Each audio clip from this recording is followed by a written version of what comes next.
Tak payahlah, dah banyak-banyak ada kisah-kisah mak dia. Maki mak saya, simpan jantan buat maksiat. Dia cakap macam-macam dia kutuk mak saya.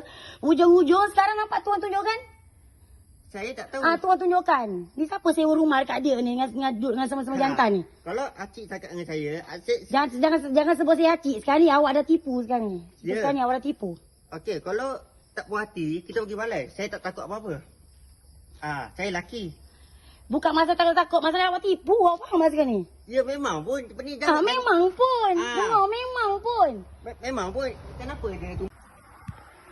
Saya tak tahu. Demi Tuhan. Saya baru je. Demi Tuhan.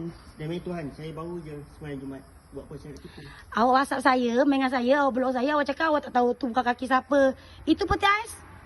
Yang dalam gambar tu, yang awak kata bukan kaki awak. Kaki jantan lain.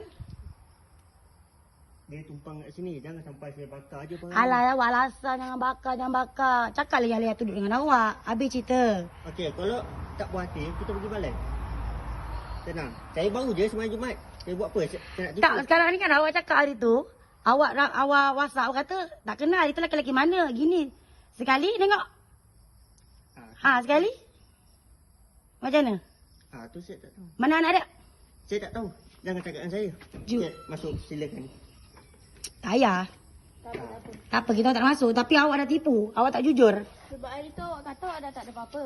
Awak tak jujur. Ceritanya. Sekarang ni awak tak jujur. Mak dia lari sebab awak tau. Kalau pada rumah nenek dia. Dengar betul-betul. Dia hari tu dia ada cakap dengan saya. Dia nak kahwin. Betul? Lepas tu? Hang pun dengar. Dia pun dengar. Ya, semua dengar. Okey, semua dengar. Tak, sekarang ni dia cakap pusing-pusing. Dalam WhatsApp cakap lain. Dalam WhatsApp cakap lain. Ada simpan lagi video gambar dia. Sumpah demi Tuhan, sepenuh Tuhan. Sekarang ni. Dalam WhatsApp ni. Sumpah demi Tuhan, sumpah demi Tuhan, sepenuh Tuhan.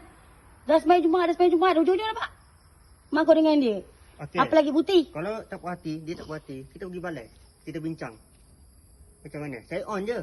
Saya start je, saya terus belah.